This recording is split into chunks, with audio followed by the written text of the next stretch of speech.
바빠 아침 뉴스 놓치셨습니까? 트럼프 대통령이 또 한 번 상식 밖의 정상 외교로 빈축을 사고 있습니다. 하지만 잘 들여다보면 트럼프식 거래 기술의 진수가 숨어 있습니다. 바꿔 생각하면 우리가 어떻게 대응해야 할지 가르쳐 주기도 합니다. 남아공의 대통령이 트럼프의 제노사이드, 집단 학살 주장을 반박을 했다. 근데 반박을 했다고 했는데 글쎄요, 이걸 반박이라고 봐야 될지는 잘 모르겠어요. CNN도 마찬가지로 같은 기사를 일면 머릿 기사로 실었습니다. 반박을 하면서 이게 원래는 정상회담이잖아요. 정상회담 앞에 이제 기자들이 질문을 하면서 이 얘기를 기자 질문을 하니까 트럼프가 대답을 하는 것까지는 좋은데 그냥 대답을 하는 게 아니라 비디오를 틀었어요. 여기 이제 그 속칭 말하는 남아공이라는 데가 흑백 갈등이 원래 심했던 곳이고 이 와중에서도 이제 서로에게 적대적인 사람이 좀 있죠. 그 중에서 가장 이제 백인들에게 적대적인 사람이 연설하는 영상을 막 틀고는 이래도 아니야 그랬대. 이 사람은 이제 아니 저 사람이 대통령도 아니고 저 사람이 국정에 책임 있는 사람도 아니고 지금 남아공의 그 정부가 저 사람의 정부도 아닌데 왜 저 사람이 얘기한 거 갖고 그걸 근거를 삼냐, 택도 없는 얘기 하지 마라 라고 얘기를 하는 거죠. 그거를 트럼프가 가르치려 들었다라고 표현을 하기도 합니다. 그러면서 이걸 생중계로 그냥 남아공이 이런 나라다 라고 이제 대놓고 면박을 주고 망신을 주는 상황이 됐던 거죠. 이게 남아공 대통령으로서는 진짜 억울한 것이 일단 지난번에 우리 한 석 달 전에 1월 달이었나 2월 초였나 그 남아공에서 G20 장관회의가 열렸어요. 국무장관 회의였는데 외무장관 회의가 열렸는데 국무가 아니라 외무장관 회의가 열렸는데 여기에 미국이 안 갔어요. 루비오 장관이 안 갔어요. 이 회의의 주제 자체가 무슨 연대 캐사코 뭐 이렇게 트럼프가 별로 안 좋아하는 주제였어요. 안 갔는데 사실은 그 전부터 지금 남아공하고 트럼프하고는 좀 뭔가 좀 꺼끌꺼끌해요. 이게 일단 남아공의 스탠스도 그렇고 이제 트럼프가 그 제노사이드 얘기를 2018년부터 했습니다. 2018년에 남아공에서 토지 수용법이라는 걸 만들어요. 한마디로 뭐냐면은 그 수용이잖아요. 토지를 그냥 수용한다. 즉 땅이라는 거를 그냥 돈 내고 사는 게 아니라 그냥 뺏을 수 있다. 이렇게 되는 거죠. 이 법이 통과된 이후에 농장주를 향한 살해가 실제로 많이 있어요. 이걸 두고 이게 이제 뭐 1년에 한 몇십 건씩 수십 건씩 납니다. 한 4, 50건씩 나요. 크죠. 사실은 사회 문제인 건 맞어요. 근데 문제는 이걸 두고 트럼프가 얘기하기로는 이렇게 해서 살해되는 농장주들이 다 백인들이다. 이게 그 남아공에서 옛날에 역사를 보면 보호 전쟁이라고 있잖아요. 보호라는 게 굉장히 이렇게 아프리카스러운데 이게 사실은 이제 네덜란드계 이제 남아공 이주민들을 얘기하는 게 보호죠. 그러니까 여기서 말하는 백인들은 사실은 네덜란드계 백인들이에요. 그래서 이렇게 백인들이 죽고 그다음에 이 법을 통과시켰으니까 사실상 남아공에서 백인들을 집단 학살하는 거 아니냐라는 게 이제 트럼프의 주장인데 이 양반 얘기는 아니 농장주들이 살해당하는 거는 사실이다. 그건 팩트. 근데 진짜 팩트는 뭐냐? 살해당한 농장주들 중에 물론 백인도 있지만 흑인이 더 많다. 흑인이 주로 죽는 건 흑인인데 일부 백인이 죽은 걸 가지고 백인 심지어 제노사이드 학살이라는 표현을 쓰는 거는 이건 과하다. 니는 그냥 나 나쁜 놈 만들려고 우리 나쁜 놈 만들려고 작심한 거지 실제로 지금 사실을 왜곡하고 있는 거다. 이제 이런 주장이거든요. 근데 이제 그거를 네가 틀렸어 잘못 알고 있어 가르쳐 줄게. 택도 없는 말씀. 제가 늘 자주 말씀드리죠. 트럼프가 이런 기본적인 사실관계를 몰라서 이렇게 얘기하는 게 아니에요. 딴 거를 뜯어내기 위해서 하는 거죠. 그러니까 이 양반도 알아요.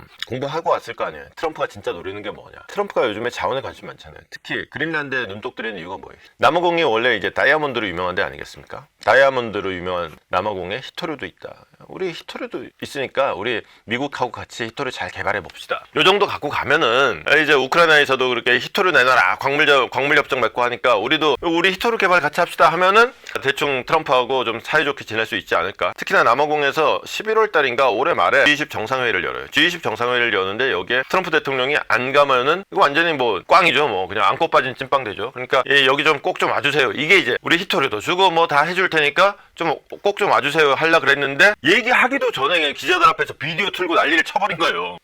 근데 결국은 이렇게 사실은 젤렌스키 때도 그 비슷한 과정이 있었잖아요.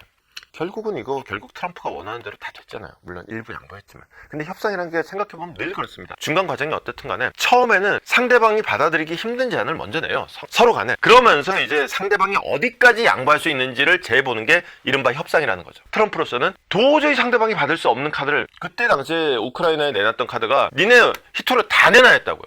우리가 니네한테 쳐들인 돈이 벌써 얼만데 니네 지하자원은 다 우리 거. 그거 개발해갖고는 수익은 다 우리가 갖고 간다. 이게 최초의 얘기였단 말이에요. 근데 결국 가서는 어떻게 됐어요? 반반씩 나누자. 그 다음에 미국이 갖고 가는 것도 우크라이나 안에서만 쓴다. 여기까지 됐던 거잖아요. 이게 트럼프식 협상이에요. 그러니까 여기서 망신은 제대로 줬고 결국 요거 요즘 완전 눈독 들이고 있는 거니까 가긴 갈 겁니다. 다만 그 진행 과정에서 트럼프가 얼마나 상대방을 괴롭히는 스타일인지는 확인할 수 있었다.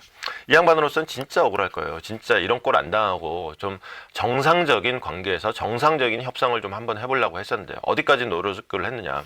이렇게 좀 실제로 내용적으로는 히토리도 갖고 왔지만 얼굴이 좀 작게 나와갖고 알아보실란가 모르겠는데 제목이 더 크죠. 옛날에 요즘에는 이제 뭐 워낙 압도적인 선수들이 요즘엔 아마 저도 요즘에 연습장을 안 가서 모르겠는데 옛날에는 골프 연습장 가면은 맨날 이 양반 스윙 사진이 있었어요. 어니레스. 요즘에는 뭐 주로 맥길로이나 뭐 타이거 우즈는 요즘엔 잘하진 못하는데 그래도 인기는 뭐 워낙에 압도적이었으니까. 디셈버는 진짜 그런 거에 비하면 좀 실력에 비해서 인기는 좀 없는 편이죠. 어쨌거나 어니엘스가 이제 남아공 출신이니까 또 특히나 또 트럼프가 골프 좋아하잖아요. 그리고 트럼프의 시대에서는 어니엘스의 스윙이 교과서였어요. 요즘에 이제 맥길로의 스윙이 교과서지만 이 스윙의 교과서라고 하는 어니엘스 딱 될 것 같고 아니 원하시면은 라운딩도 뭐 이런 걸 이제 분위기를 만들어 보려 그랬는데 어린 반푼어치였던 거죠.